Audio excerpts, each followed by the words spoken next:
ikibazo abanyamulenge n'abatutsi muri Kivu bari guhura nacyo, abayahudi bahuye nacyo gikomeye cyane, nk'ukuntu Banogeri yatanze igitekerezo bati ikintu cya mbere ni ukwishyira hamwe, nabo niko babigenje, bashyiraho za muvuma bita za sioniste. Izo muvuma zabahaye ububasha bwo kwishakamo ibisubizo, biremwamo amatimu yarakuriye gushaka ibintu bya strategy, bishyiramo abasirikari, bikuriye intelligence, kuko bari bafite umwanzi ukomeye n'ubu bagifite. Bafite Irani bafunguriye amaso, hari Syria ifunguye amaso, hari Palestine yamaze kugira amagroupe arme bafite abamayimayi igihumbi, hari Jordani. Ariko abayahudi burabutaka bwabo ni umucanga gusa, bafite n'amazi y'ibiroha bita Yorodani. Iyo uzamuye umutwe kugira ngo ujye gukora ku butaka bwabo bufite identite yabo, baragusenya uko babishoboye kose. Ntibareba ibintu bya droit de l'homme ngo communauté internationale izavuga iki. Nibyo bintu yewe nshyigikira ko hagomba gushyigikira urugamba rwo kwibohora. Kwandika abapaneliste babivuze babirigi bakabimenya, ni ibyangombwa kubera izihe mpamvu. Igihe cyose hazaba urugamba rwo kwibohora, bazajya baceceka kugira ngo iyo declaration bavuze bemeye ko bazi ko aribo bazanyamantuza bizadufasha kubacecekesha muri Conseil de sécurité. Bazajya baceceka igihe bageze kuri icyo kibazo, kuko aribo ba responsable bacyo. Niba nabijyamo kugira ngo bacecekesha abantu bashaka kwibohora, mu mitima yabo bazaba bafite iyo culpabilité, degré de force bizabakoraho. Alors abayahudi n'ubu ngubu nabo baracyafite icyo kibazo cya antisemitisme, ariko hari amategeko mpuzamahanga yasinywe. Iyo bivuzeho haba mu Bufaransa, mu Bubiligi, muri Amerika, ukoze ibintu bya antisemitisme, ukoze ibintu bya nazisme, baragufunga. Iyo leta twebwe ubu ngubu iracyari kure kugira ngo tuyibone, surtout avec Tshisekedi na leta ye yamaze gufinansa. Nk'ubu yafinanshije uriya depite witwa Eliezer Ntambwe, bamuhaye miliyoni 5 z'amadolari muri la campagne yakoze ya derwandalisation. Ira campagne niyo itumye ubu ngubu dufite abana basaga 6,000 b'abatutsi n'abahutu n'abanyamulenge bari muri Makala, bafungiye muri Demiape, bafungiye kuri CNS, bafungiye muri Kasapa Lubumbashi, bafungiwe muri prison yangenga muri Equateur, bafungiye mu Nzenze no muri Kasayo hari Bukavu. Iyo campagne ishaka ko bizagera année prochaine muri 2025 nta musirikare w'umunyamulenge ukiri muri FARDC, nta musirikare w'umututsi ukiri muri FARDC, nta ukiri muri administration, kuko bamaze kubishobora muri Sena no muri Parlement. Muri gouvernement ho haracyari une représentativité ariko nayo iri entre guillemets, utavuga ngo nuko nyine babonye ko baragira ngo iki, ariko nta mbaraga babihaye. Urumva iyo campagne irakomeye cyane. Ati se plabe ni yihe? Plabe ngewe nta yindi no gushyigikira urugamba rwo kwibohora, kuko abayahudi bashyigikiye n'ubu ngubu bakaba bashyigikiye urugamba rwabo rwo kwibohora sans état d'âme. Umuntu ushobora kurwanya urugamba rwo kwibohora nawe numwe muri yaduye. Ati se mubihereza pourcentage ki? Ngewe pourcentage yo kwirwana muri Sud Kivu na kwirwana muri Nord Kivu ni pourcentage ishimishije cyane, ishimishije. Ubu ncewe nshobora guhereza na poursa hafi 80%. Poursa 20 isigaye, kuko haba ku rugamba ndabura ngo nibwo bwa mbere yaba revolution yo kwirwanaho muri AFDL, RCD, za CNDP, za ntuza za mbere. Ubu ngubu ikibazo kameme muri Conseil de sécurité no mu diplomate bose kimaze kubageraho par rapport ukuntu cyumvikanye mu myaka yarangiye. Ça c'est de point 1. Point ya kabiri, rapport de force yo kurwanya intera hamwe, par exemple zazanye esprit génocidaire, ndavuga haranko muri Nord Kivu. Nibwo bwa mbere habonetse mouvement ishobora gusenya isenye inkambi zose intera hamwe zari zarubatse. Hari inkambi yitwa Paris yari hara muri park ya Virunga, hari inkambi eka militaire yabaga ahitwa Ibambo, hari yabaga Igishishe, hari yabaga Nyanzare, hari inkambi yari hari Kanyabayonga, hari inkambi yari muri za Masesara za Bibwe za Bweru. Nibwo bwa mbere AFDL ntigeze zisenya, RCD ntigeze zisenya, SNDP ntigeze zisenya, M23 ya mbere ntigeze zisenya. Kubizo nkambi zabo bantu bakoze amaraso, bamenya amaraso mu Rwanda bakakomeza kuza kuyara imeda muri Congo, nibo bwa mbere zisenyutse. Ça c'est un espoir très important. Espoir ya gatatu, nuko noneho abaturage bose bamaze guhaguruka nabo bamaze kubyumvamo. Igisigaye ni kimwe, ni ukubana hamwe, abantu bagashyira hamwe. Navuze muri intervention ko muri Sud Kivu siri 300 groupes armés zihari, 146 iliste ndayifite, 146 zose zabaye finance kugira ngo zitsembe umunyamurenge. Urumva menace muri Sud Kivu irakomeye cyane.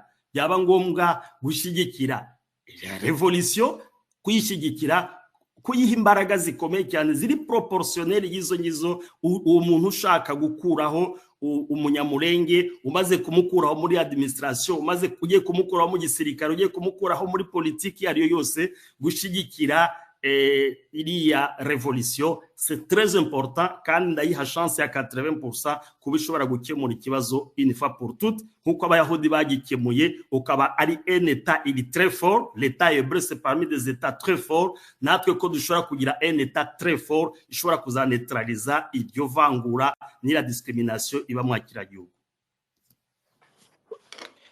Urakoze cyane Top Kivu. Ngira ngo tugiye guhereza abanoge, ariko mbibutse yuko Dr Alex nawe yari kuza kuba ari mu bapanelist, ntabwo yari afite umwanya, yaje mu kanya araza kuvuga nyuma.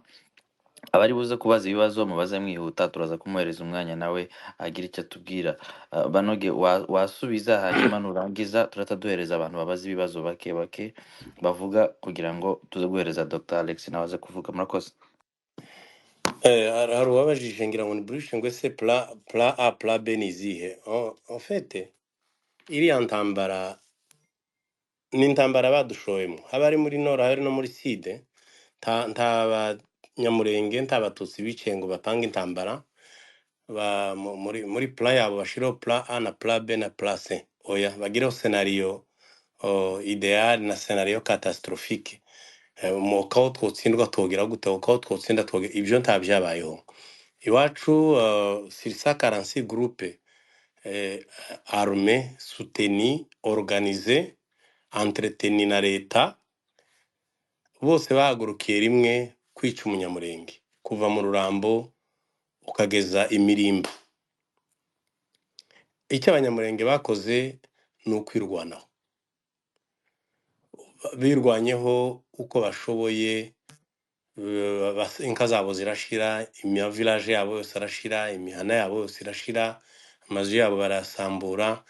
Ils se sont retrouvés mu tu village notamment Kagahororo, kariya muri Bijombo hariya haruguru, za Kumugeti, mu Mikenke hariya mu Nkambi, no mu Minembwe hariya hagati. Ariko nibura nka 90% ya superficie aho bari batuye hose barahasambuye. Ni ukuvuga ko ibyo abanyamurenge bakoze muri Sud Kivu kwari ukwirwanaho gusa, kwari ukubarangiza bakabamara. Noneho haba resistance nyine, haba kwirwanaho, birwanaho bararesiste kugeza ubu nyine. Ni ukuvuga nta plan yabayeho ngo barwane n'ababembe, barwane n'abapfurero, barwane n'abavira, babirukane cyangwa se bazoba impose pouvoir yabo. Abanyamurenge barwanye kugira ngo birwaneho, banze gupfa ngo bashire, aho gupfa none wopfejo birwana. Finalement aho bigeze ni nkaho bataba bakiturangije, resistance yarakomeye. Ni ukuvuga rero strategie ni imwe gusa, ni ukubasutena. Habe no muri Nord Kivu, no muri Nord Kivu nta mututsi wahagurutse ngo aje ngo atangire intambara. Ibyabaye ibyo ari byo byose byabaye, twama twifuza kubana n'abandi, yuko igihugu turagisangiye, ubutaka n'ubwacu twese. Ntabariyumvira ngo bategereza ku experience abandi muri buriya butaka bwa basogokuruza, twarazwe na basogokuruza. Oya, nuko ibikorwa byose nimba n'imbaraga zozamuka, nimba abantu bonabona na appui, ibe appui politique, ibe appui, ibe logistique, imena abasirikare benshi, abarwanyi benshi, ibe logistique matériel, ibikoresho byinshi, ni muri sense yo kwirwanaho. Kandi mwirwanyeho neza, vous imposez amahoro kuba barasa mukanegosiye, tukazabana muri kiriya gihugu.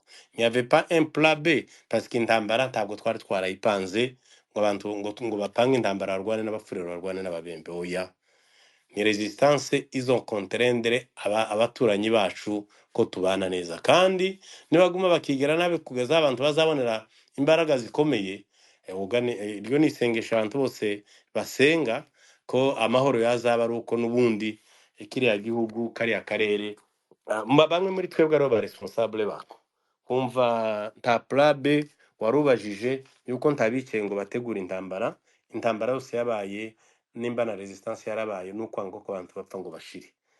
Naho hari umuntu wabajije ko icyo twakora ngo abantu bashigikire ibintu bavuga, bashake ubushobozi.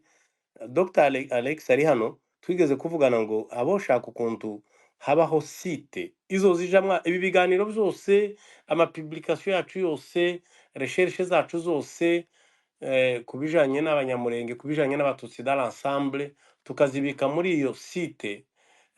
Umuntu yaza ikaba nka base de données, urumva buri umwe agira iby'undi akagira iby'undi akagira ibyiwe, twagira site nziza ikomeye isomwa n'abantu benshi, ibyo abantu bose bakora, ibyo bandika, amarticle bapubliye n'ibindi tukabishyiramo. Twabivuganye na Alex, twabivuganye na Dr Mugabe, ariko ntibyakunze, nta appui n'imwe iraboneka. Sinzi nimba Mugabe ari mvuka ari hano, nimba hari izindi contact yakoze ya nyuma tumaze kuvugana, ariko narezi ko nje ntacavuyemo.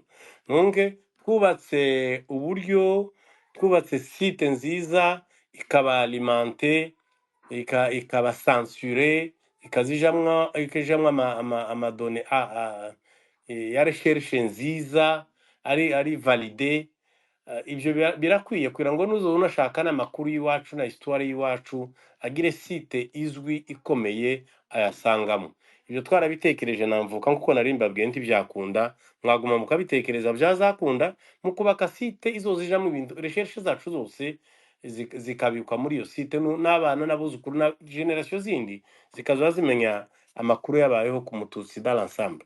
Nibyo nashakaga kongera ku bari bamaze kuvuga mbere. Murakoze. murakoze cyane. Reka nsabe